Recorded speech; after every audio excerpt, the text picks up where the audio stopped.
Welcome to the Speaking Podcast. You'll find all the episodes on speakingpodcast.com. My guest today is the founder of Aaxel Author Services, an agency providing authors with turnkey support in editing, book design, and book marketing. Please welcome Alexa Nazzaro. I apologize for struggling with the surname. That's okay. That's all good. No problem. Thank you for having me. No.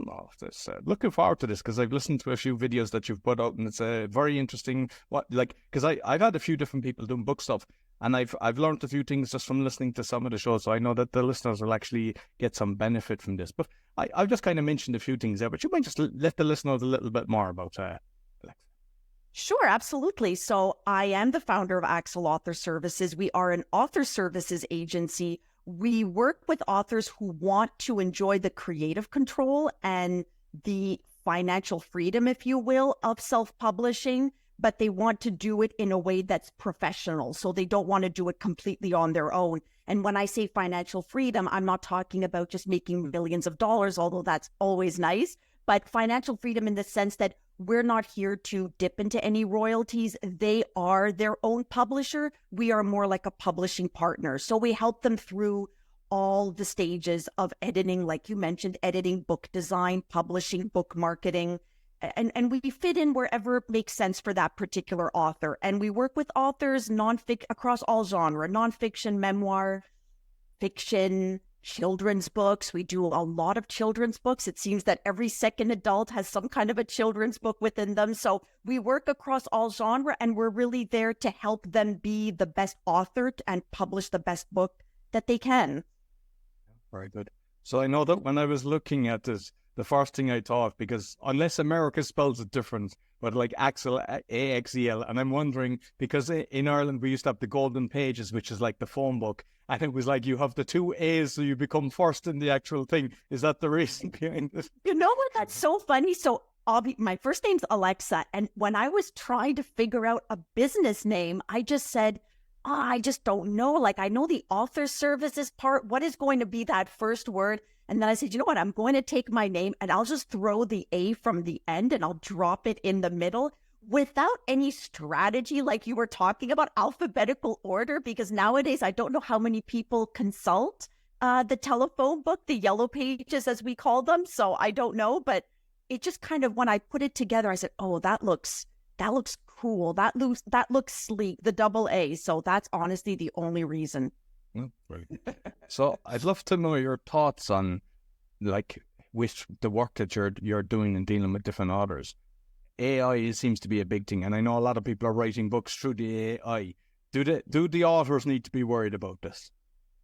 Well, first of all, our first thing with AI is we don't negate its importance. It can really help a lot in many, many different facets. I mean, even things like writing your book synopsis or coming up with certain ideas for your stories. I don't think there's anything wrong with using AI, but I still really feel, and maybe this is because I'm a writer first and foremost, but there is something about the integrity of the art itself. So just from a pure value standpoint, I really don't support people just producing AI.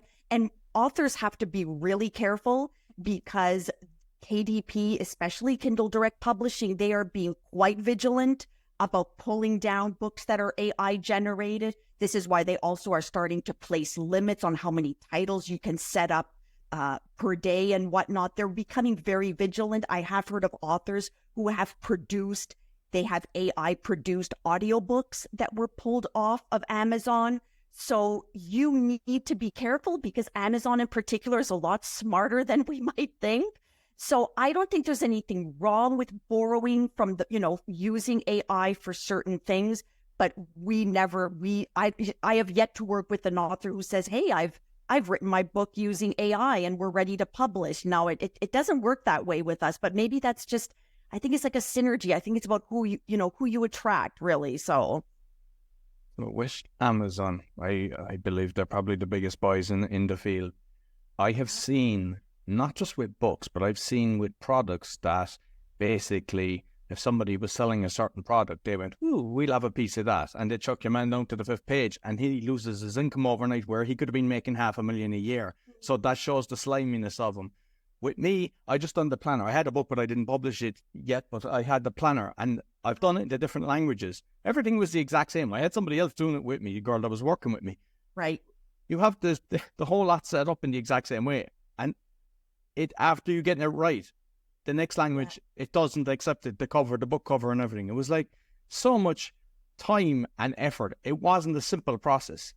Was it because of duplicity? Was it one of these things where this book is already... No, they were on about the actual dimensions, because we had, we just changed this to a different language. I had it in Spanish and Polish and everything. Okay.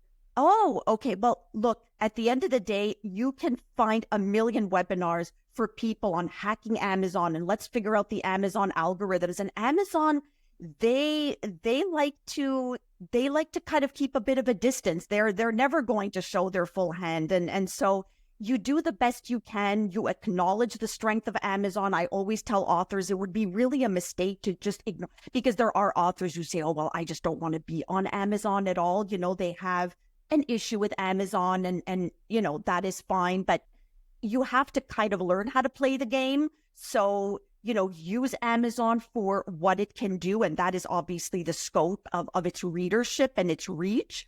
But there's nothing wrong with also complementing that with other things and other retailers and distributors. But trying to stay on top of Amazon there's nothing wrong with being a little diligent, but Amazon will always have another surprise coming. So, but it's frustrating when things like that happen. I'm really sorry that happened to you. We've had other cases where authors, they have a book and they're doing an updated edition, and they're trying to explain, well, there are content changes, and sometimes Amazon help, their customer service is a bit limited as well. And it's a beast. And so navigating a beast is not always easy and frustrating. I'm just curious.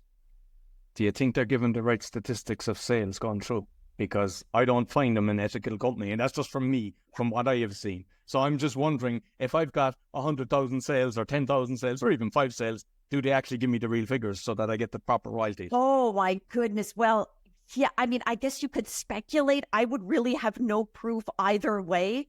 I don't know if it's in their interest to have that few scruples. I don't know if that's in their business interest, but yeah, they wield a lot of influence, and people have some negative opinions about them, and there's a lot of skepticism about them, but I don't know. I don't want to speculate on that. No, I don't know. I'm just... Yeah. So, yeah. I know that there's kind of platforms out there that distribute it to all the different things and bands, and I've heard of even going into libraries and everything, that it all helps. Like obviously you kind of help people do that, because everybody can do it themselves. But I know myself, just from not just this one, but previous stuff, everything is kind of doable, but you're basically taking the headache away from people, and you bringing your experience. So you're going, don't repeat what we've done over the years. And well, yes, exactly. And I belong to a lot of author groups on Facebook, just because I also consider myself a writer, and I like to hear what authors are doing and how they're going with their projects. And I don't know how many times a day on these author groups, people will take screenshots. I just uploaded my cover, but it looks like it's the wrong dimensions. And how do I fix this? And I just got this error message. And I'm thinking, this is only one piece of the puzzle, but just to know that you're able to just kind of go on with your life. I mean, we work with people from all walks of life. We work with moms, we work with retirees, we work with people who have very demanding jobs, and they have a partner. So we're there. Our number one job is to make sure the book looks good, they as an author look good, and they can go about their lives, but at the same time feel like they're getting that customized experience, because we're not cookie cutter. We don't have cover templates where here's choose one of these 4 fonts and we're going to plop the title up here and let's put a stock image. We really don't like to work that way. We feel it's so important that every author gets a deeply personalized experience, so that at the end of the day, they feel if I had to do it all myself and the best possible, this would be the book I had, but I would not have been able to get there on my own. And I'm so happy I had people rooting for me, like partners, we really consider ourselves like we're teams with each of our authors. So yes, so we take away the headache. That's putting it mildly. So I mean, I look at everything kind of from my podcasting experience, and when I'm kind of teaching people about the logo, it's not the logo that you see on the full screen, it's the logo you see as it's on the iTunes chart. And I heard you talking about that, the book as well. And you would think I would actually, the penny would drop for me when I was actually doing different things. But it's like, so it's a good point that, like, and people with subtitles and everything. So you might just kind of touch on the book cover, a bit of advice for people. Yes. So the first thing is, okay, so our book cover design is quite an involved process, and for good reason. People will always say everyone judges a book by its cover. So it is really important to have a good cover. That is so vital. And certainly things like typography is important. Sometimes authors come to us and they already have a book cover, but they haven't put the title or anything on yet. So the artwork was done without thinking about content. Okay, so how are we going to put the title up? Oh, I think we're going to have to blur out a part of your lovely artwork because you didn't think about a title. So one of the things that we do is we always recommend to authors, do a bit of research, figure out what kind of covers you like.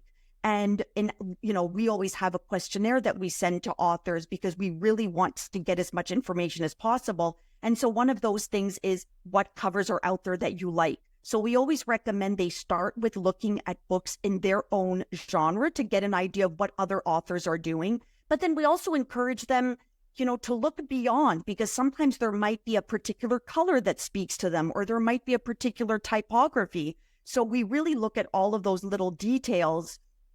And then what we do is we go through a proposal process where we actually create 3 very different mock-ups, different typography, different artistic directions, so that the author feels, I've seen a nice scope of possibilities here. It's not just one type of mock-up with maybe 3 different fonts. It's really 3 different options. And then we continue, tweaking from there. But I would think the number one thing is just don't look amateur. And it's ridiculous that I'm even saying that at the end of 2023, but I am amazed at how many really bad do-it-yourself book covers still get out there. And I think to myself, it's not like 1999 anymore, guys. Like there are even if you don't want to work with us, even if you really want to go full DIY, I mean, there are so many ways you can still get a decent book cover. So do not do something that looks like a Microsoft Word document. Don't get creative with typography, but be sure that people can read it. So yes, you slim down. I mean, everyone always looks at their cover full screen. It looks amazing. I'm seeing all these little details on the background. Well, 9 out of 10 people are going to see those details because all you've got is a thumbnail and all of your marketing assets, certainly on Amazon. So you really shrink whatever you have that you think is so wonderfully detailed and make sure that all of those elements still stand out. Think about typography. Make sure that your subtitle is not too long, because the more content you have on the cover, it might sound obvious, but the more content you have, suddenly the less of a role and the less of a presence artwork even has. So just try to keep things, or if you really have a text-heavy title, then maybe the artwork is really more the font and the typography placement. And then that's more of your artistic concept and not so much. Yeah. And go easy on the stock photos. People who have like one stock photo, okay. But I see covers where people have like just a collage of stock photography and they're not really blended well together. There needs to be some synergy. It needs to all come together nicely on a cover and not just have these very distinct, separate elements. Is there an advantage to having a subtitle rather than just the title of the book? So I would say, particularly for nonfiction, I really think it's so important to have a subtitle. The formula that I always recommend authors do is find a main title that is short and that's relevant to your topic, but that's a little more playful and that's, that sort of attracts attention. And then have your subtitles spell out a little bit more what your book would be about. So for instance, one of our recent authors who was talking about abuse, her main title was Gasping for Air.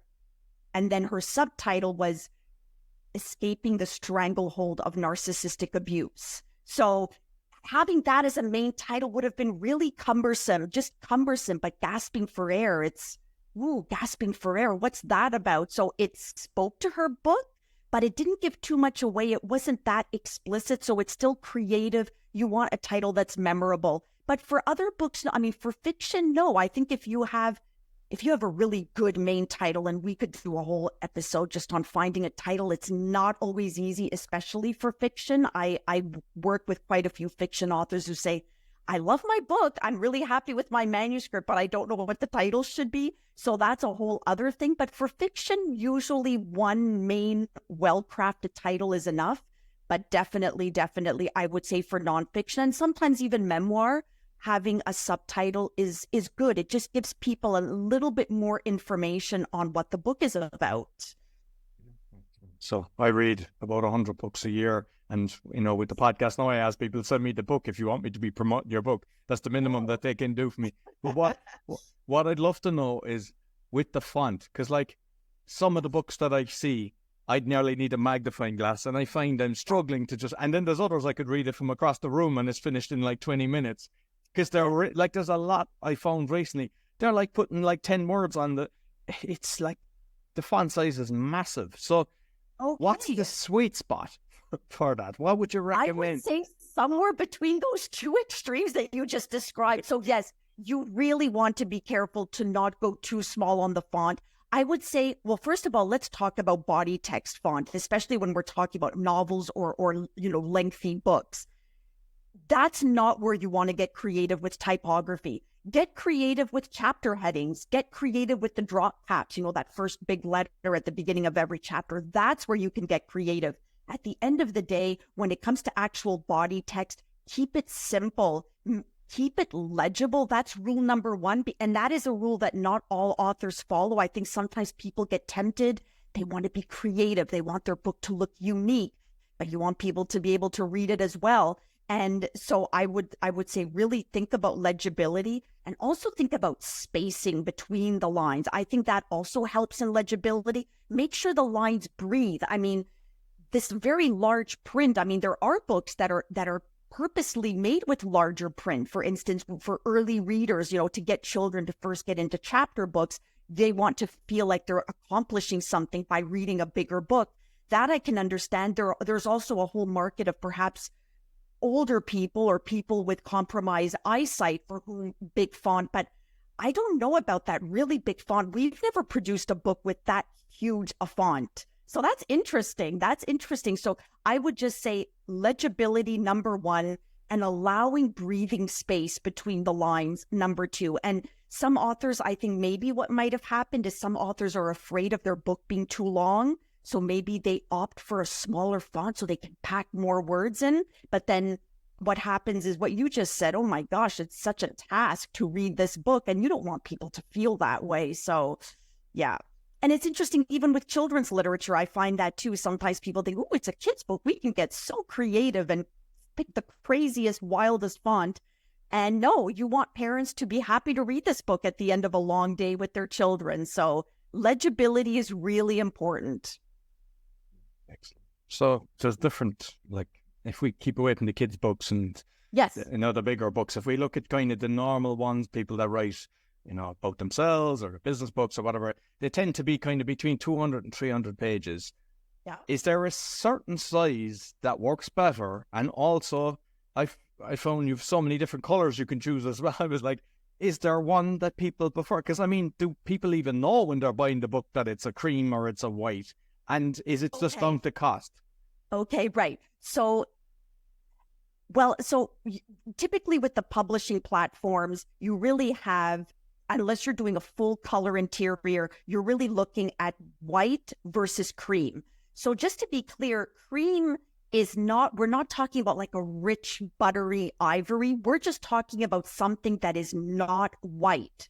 I personally always recommend to my authors to stay away from white, unless, for instance, there's a really particular reason, like some authors are featuring artwork and they just want to have a nicer contrast, and that's totally fine.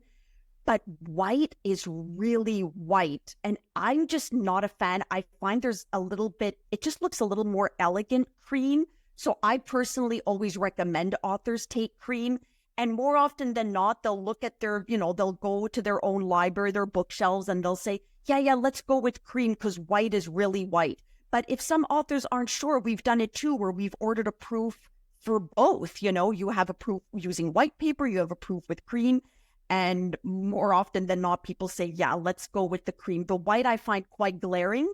So I'm a fan of cream. If we're talking about trim size, is that what you were talking about also with book sizing? So typically for nonfiction memoir, I tend to recommend the 6x9 trim size. So we usually work either with 6x9 or 5.5 by 8.5. So as you're hearing these numbers, there isn't a world of difference between them, but I tend to recommend 6x9 for nonfiction or 5.5 by 8.5. But you can also work with other trim sizes, but those tend to be the two more common ones for adult or typical novels, let's say.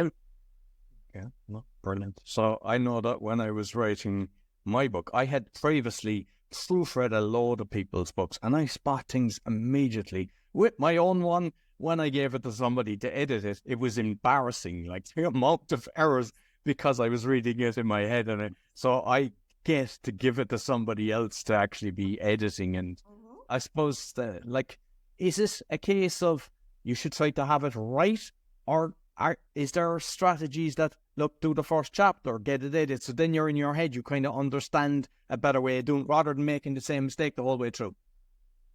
So I think every author is different in that sense, and we work with authors who work differently. So one of the services we offer is what we call a manuscript evaluation. It's essentially almost like a developmental edit. And that's really a deep dive into the actual content. We're not looking at spelling and grammar or overuse of certain words. We're really just looking at the content. Does it flow? Is it well organized? In the case of nonfiction, are you providing enough examples? Do you have a nice balance between actual data and more engaging material? And then for fiction, well, how about character development, pacing, plot, all of those things? More often than not, I recommend to authors to just get that first draft done. Now, in the case of nonfiction, it does happen that sometimes, organization and structure become really, really critical. So in those cases, often I will work with nonfiction authors who say, this is the message I want to get out. These are the elements I want to teach. This is my first chapter or my introduction. How can I organize my content? And then we can work out a suggested outline, a compass basically that they can follow. And through doing that, they can actually build a cohesive book that makes sense. But no matter what, I always recommend to authors, don't go back. So if you're in the middle of writing, don't wake up the next morning and say, okay, let me just do a quick reread of what I did yesterday. You will never move forward. It's so tempting to just go back. Oh, I think this one sentence can be better. So I really recommend, no matter what, get that first draft done.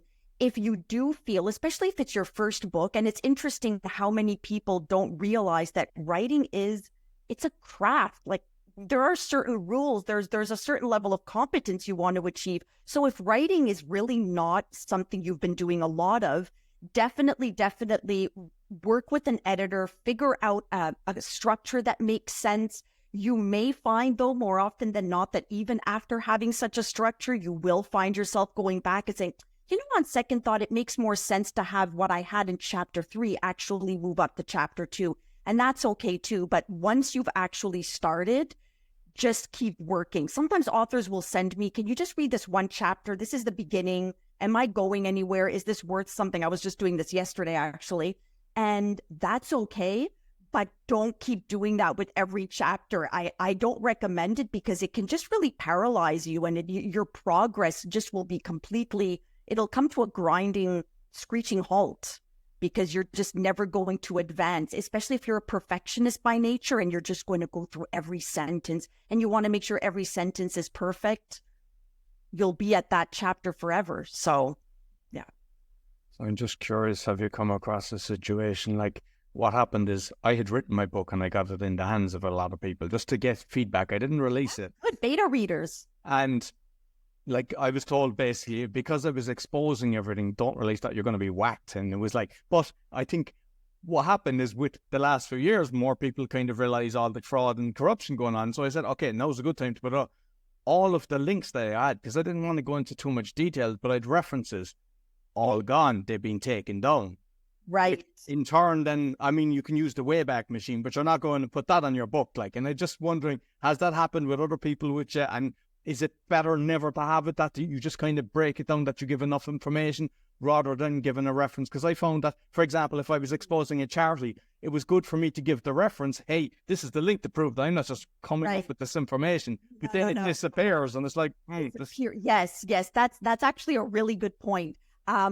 I think definitely in certain subjects, I think it's so important to back up what you are saying. So it's important to substantiate claims or theories or whatever you might be presenting in a book. I do think it's important.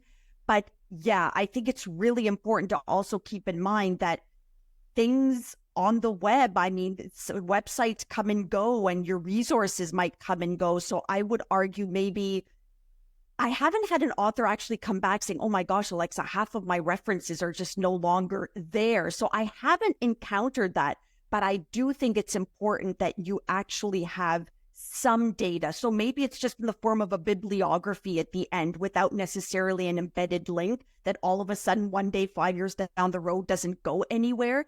But I think it's important for nonfiction to have some kind of a bibliography. It's really important. Oh, and if you want to quote people, make sure that you get the right quote, because it's amazing how many variations of a famous quote are out there. And that happens too. And it's always the good old quotes that we love. But no, I have a feeling that's not quite what that person said, because I know quite a few quotes myself. And so you have to be really diligent and don't just rely on, I don't know, quotes of the day website or something. You have to dig a little bit more, because quotes have changed over time. People take liberties and they drop words and they add other words. So, yeah. I can't remember what it was, but there was one that there was speakers talking about a Yale study. And I had a guest on, and he exposed it that it was a lie. And the amount of people that regurgitated that, it's unreal. And people, just because they've heard it a few times, assume it to be true. You have to be very careful, because if it's 5 years down the line, it's exposed that this was a farce, then it makes you look like everything that very bad. Yes, absolutely. No, you have to be so careful, especially with information online. I think on the one hand, it's so wonderful that we have access to all this information, but really be diligent and don't just assume that everything you read is true. Yeah, you have to really do your homework so that you don't look ridiculous. So the $1 million question, because a lot of people think they'll write a book and they'll become millionaires overnight. Yeah. There's the published route, there's the self-publishing route, and I see you do a hybrid route. Like, I know just from talking to a lot of people, some people from the publishing route, they don't get any upfront money. They get 50 cents per book, sometimes $1 a book, but it's rarely above that. And people think that they're getting 50% of it. And it's like, no, that's not. And then the worst thing, which I found frustrating, is you would think, all right, if you're doing that, you do major marketing for me. And it's like, no, you actually blast it up to your people. And it's like, what's the... I know. So I know you to touch on that kind. Yeah, I know it's really, it is. So there are those three routes. So the problem with the advantages with traditional publishing, if you have some notoriety, if you have become an expert on something that's of high relevance to what, relative to what's going on in the world, the publishing houses will be interested in you because they know that your book will sell. So if you can partner with a traditional publisher and they are very enthusiastic about your work and they feel that it's going to sell, there are definite benefits to be had. The obvious one is just the notoriety of that publisher, their connections. You get traditional distribution, which doesn't just mean having books in a warehouse, but they generally have sales forces that go out there that nurture relationships with book retailers and other types of retailers. They have money that they can send you on book tours. But what people have to understand is they will only invest all of that if they know your book's going to move. And there lies the catch-22. So how do you know if my book's going to sell if you don't take a chance, if you don't invest in my book, if you don't give me some kind of marketing activities and marketing materials? So yes, that can really be a big disappointment for authors, is they go through the traditional route expecting all of that support because they'll say, well, I'm a writer. I don't want to do a lot of marketing. And that's understandable. but you're not always going to get that VIP treatment from a traditional publisher unless they absolutely know your book is going to sell. So that being said, for some writers, having that stamp of approval from a traditional publisher, it's just really important to them. And I always tell authors, if you're not sure if the self-publishing route is right for you, then don't jump into it. Because if you go into this as an indie author, it's not just a process, it's a mentality, it's a culture, it's a whole identity that you have to take on for yourself. And if you're not sure if that's right for you, then don't, because you're just not going to enjoy yourself. So I always recommend to people, really figure out who you are. And if you're somebody who really wants that traditional contract, just know it's going to be a long road. Most likely you're going to need an agent and all of that. But if that's really what matters to you, then do that. I'm not here to force anyone to be an indie author, because it's a lot of work. Well, I know there's like a lot of the authors, they're doing it, whether they're going on a speaking tour or a coach or something. So like once they get a few clients from it, it justifies the amount of time and effort going into it. So with the marketing then, because because I'm always researching the different people that are coming on my show and everything, and some people, they don't really have much. They have more, here's my book kind of thing. There's others have a full website and a Facebook page and everything. So you can go from one extreme to the other, which is massive. Like, right. Does it justify having all these big, because it's time, because I know from podcasts, everything is grand, everything is easy, but it's major time and to engage rather than outsource. So absolutely, maybe the pros and cons of each of them for marketing. So no matter what, I always recommend authors have some kind of a website. I do think that piece of online real estate that is yours, that you're never going to have to figure out, oh, well, people were seeing my Instagram post before, now they're not, and what's going on there? It's really nice to have a piece of real estate on the web that is really yours, that you can control. So I think it is important, because people do still consult author websites, not to mention the whole email marketing angle. That is still, a lot of gurus will tell you, yes, it's great to be on social media, get 2 million followers, but probably what's even more valuable is having like a 5,000 person mailing list. These are people who like your work. They want to learn more about you. They want to know about upcoming books and all of that. So a website is definitely, to me, a no-brainer. As far as social media, this is where we get a lot of fear of missing out. Well, I have to be everywhere. And so they stretch themselves too thin. And we always tell our authors, let's pick one to start and let's sustain that before you go all out, because there's a honeymoon phase that authors go through. Their book is out or their book is about to be released. They're on social media. They're getting all these accolades from their friends, from their family, from other people they might know. So you just have this, you're on a high, basically, which gives you that added energy. And then about 3 months later, all of a sudden, all of your family and friends, they bought your book. And there isn't as much of that immediate positive reinforcement. And you kind of burn out. And all of a sudden, all of these things that you got started languish.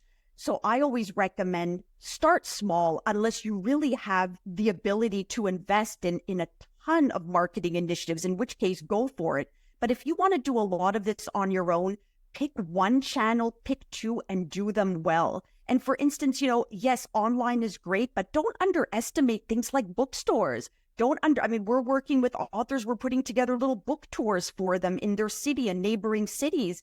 Don't underestimate that, because there are still other avenues. There's the whole education market too. There are so many different things that can be done. Podcasting, just don't stretch yourself too thin, because it's easy to get caught up. Oh, I was looking at a YouTube video yesterday and the guy says I need to have a book trailer, so I'm willing to run around and get myself a book trailer. But there's a lot of that, right? I would say not just in book publishing, in so many other things, where you have all of these advisors and experts online telling you to do this and to do that. So you start getting discouraged, and you start feeling like if you don't jump on this bandwagon or that one, you're going to miss out. But it's far better to do one or two things and to do them really well. And consistency is key. It's so key. We have authors, it takes them like a year or so before they really see, I'm starting to see this steadiness, but that's because of all the seeds that were planted. So you can't assess your whole author career based on the first year, really. You have to be in it for the long haul. And this is why if you don't know if you've got it in you to be an indie author, then maybe it's just not for you. That being said, I do want to mention that some people, they just want to get the book out into the world. They have a book, they've been wanting to write it for years, and that's okay. You know, if you just want a book that's out there or something that you can give to your grandchildren and future generations or whatever the case might be, there's nothing wrong with that. But you cannot go into this waiting for the money to come pouring in. You have to be realistic. With like paid ads then, because obviously, I mean, it's kind of similar with any business really, like, because you're trying to do it organically and then it kind of dries up. And I mean, I'm looking at everybody now on their Facebook and everything, and it's like numbers have really dropped. There's very little engagement. Same with YouTube. Yes. You see people with their YouTube from 10 years ago and they have like 500,000 and now they get 30 per view. Like, so it's like, they're just pumping advertising. But what I have found in business and all the things I've done, once I start paying, then when you turn off the tap, then your organic is gone completely and the numbers go way down. So it's like you're trying to do it to get momentum, and it's okay paying £1 and getting 10 back and you're okay. Okay, this makes sense. I have £3 profit and yeah, I can pay a third of the money. But it tends to be that you're not getting a return. I mean, a lot of people, that it's hard to do it. Yeah, it is hard. I would say, I think one of the things is definitely if you have a good budget, then advertising is definitely not a bad way to start out. What I tell authors though really is if you're just starting out and you don't have a huge network, just putting money into advertising is probably not your best option. It's not going to give you the best return over the long term. So I always recommend nurturing other relationships, getting a website, getting a mailing list going. Again, even just a small mailing list of people who like what you do is really important. Getting the word out, getting people to refer your book to others. There are other more organic ways of just being out there that don't require pouring money into ads, because if it's all ad heavy, your marketing campaign, like you said, as soon as that stops, because nothing much has happened organically, all of a sudden, oh, I guess I just have to keep advertising all the time. So it's really, really important. And especially from the get-go, I don't recommend new authors start with Amazon ads right away, because Amazon needs to know what to do with your book. They need to know who's buying this book. People who have bought your book, what other types of books? I mean, Amazon relies on that data because they want your ad to succeed, obviously. But if your book has just been out for a week, it's like nobody knows about your book yet. So don't get started with Amazon ads right away. Work on some more organic. It takes longer. You have to be more patient, but it can yield results. You just have to be in it and committed. Excellent. So there's another one as well now, PR, people hiring PR companies. But I also saw you talking about the kind of vanity scam. And just for those who don't know, there's people that go on, there's the gold cast, I think. I know you have to pay 30 grand to get on that, and people think that you're just appearing on that because you're famous. And I also know people that are on Forbes and they have to pay it, and they're like putting down and they're, look at me. So when you have the likes of Forbes and these guys doing it, I think loads of them do it. So there's obviously fake ones coming out and they're going, hey, come here, we'll put your book as being the book of the month and all this. And it's probably legitimate PR. So I'd like you to kind of touch on that one. Yes, absolutely. So nowadays, there are so many people out there ready to offer services to authors. And a lot of the ones that we're seeing now we're seeing a lot of, we've got Hollywood connections. You know, we're going to pitch your book to Hollywood producers. We're seeing a lot of that. We're definitely seeing a lot of contests. Oh my goodness. So many people have contests now, and it costs $50 or $95 to enter your book into this contest. I think what's really important is to do your homework. I think that's the first and foremost thing, because you're going to get emails and you're going to say, oh, this looks really good. But like you said, if you do a bit of digging, it could either turn out to be legit or it could turn out to just be a scam. I actually really recommend Writer Beware. It's a great blog. It's all about highlighting scams, really. So what she does is she's the recipient of all these pitches and whatever, and she'll put them all out there. No, avoid this, avoid that, and it's so it's so much easier to scam people nowadays because you can get a website, you can claim that your address is somewhere in California or whatever, but really the whole thing's being operated from God knows where. So it's harder, but it's that much more important to really know what you're getting into. And unfortunately, with a lot of new authors, look, authors just want their books to stand out. It's completely natural, but just be aware that there are people ready to exploit that enthusiasm you have for your own work.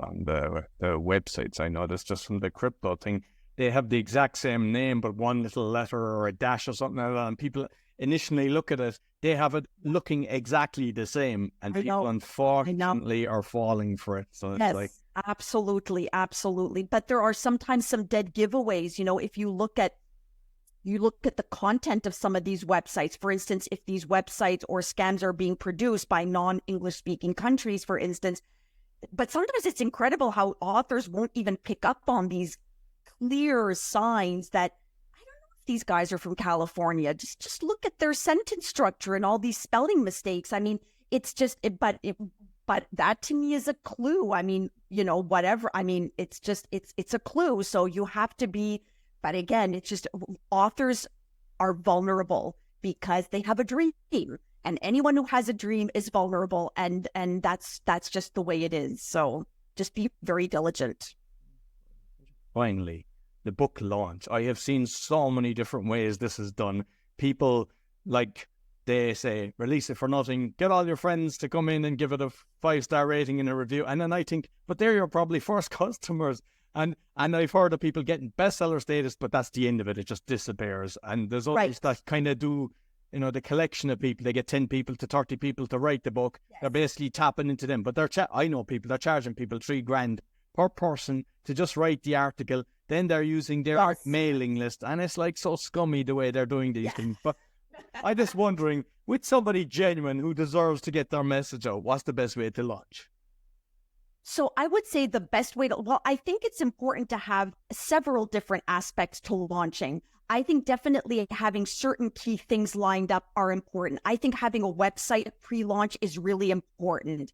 Definitely that. I think already talking to some local bookstores is actually important, because that can be, bookstores like being some of the first. And this is one of the things that maybe authors don't realize is, yes, Amazon is huge, but if you go to a bookstore and you say, look, my book isn't out yet, this is like in the pre-launch phase, I would love to do a little event here or whatever else. Bookstores they actually tend to be quite happy to do that. So I do think some kind of brick and mortar relationship building pre-launch is important.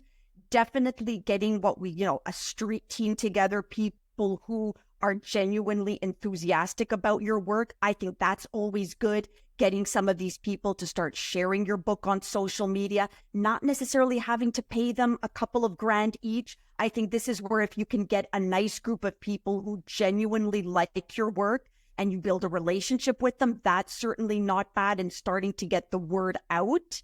As far as the bestseller status, so we do run Amazon bestseller campaigns, but we're always very honest with people. This is not what's going to get you to have consistent sales. The reason we like Amazon bestseller campaigns is because by dropping your ebook price for a couple of days, you are going to get people to pick it up. And those people, all you need are a few people there who genuinely like the book to start talking to other people, because ultimately that's how it works, right? It's ultimately word of mouth. When you think about any book that you've picked up, it's probably because someone has told you, this is just an incredible book, you have to read this book. So having one of those bestseller campaigns is valuable only insofar as just getting a nice concentration of people to know about your book. But even there, you have to remember, people will pick up your book free, even free for book reviews. I don't know. I still have books on my bookshelf that I haven't read yet, that it's been a few months. So you have to take that into account. So sometimes people will say, okay, we did a really good bestseller campaign. We got thousands of downloads, but you have to give people some time to actually get to your book. So at the end of the day, there's no quick fix. The other thing I like to tell indie authors is just, even if you missed one of those elements and you didn't have the best book launch, you can always make up for it. That's one of the nice things about being an indie author is there's so much more flexibility. You don't have just that 90-day window after which the publisher will say, well, I guess nothing much happened with this. Let's move on to the next author. You don't have that. You can reinvent yourself always. You can revive a backlist, older books that you've done that maybe didn't have the best launch. So you don't have to get it all right the first time from right out of the gate. You can